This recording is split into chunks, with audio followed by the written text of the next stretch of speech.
নমস্কার সবাইকে। হরে কৃষ্ণ। আজকে আমার সৌভাগ্য হয়েছিল দামোদরকে আরতি করার। তো আমি প্রথমে পঞ্চপ্রদীপে প্রদীপ ঘি দিয়ে ভিজিয়ে তারপরে আমি প্রদীপটা তৈরি করে নিচ্ছি। আর এখন আমার প্রদীপ প্রজ্বলনের পালা। আর বেসিক্যালি বলতে গেলে আমার সব থেকে ভালো লাগে যে মুহূর্তটা, সেটা হচ্ছে প্রদীপগুলোকে জ্বালানোর সময়।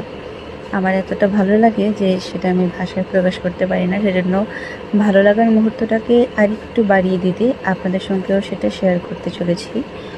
আমি মনে করি দামোদর মাসে প্রদীপ প্রজ্বলন করার মতো এত পুণ্যের কাজ খুব কমই হয়।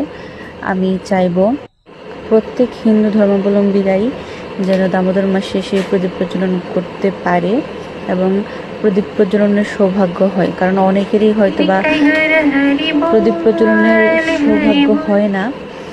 তো আমি এখানে একটু কীর্তন করে নিচ্ছি।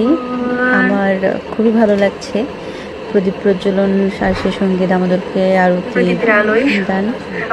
ভগবান যেন সবাইকে সুস্থ রাখে, ভালো রাখে এবং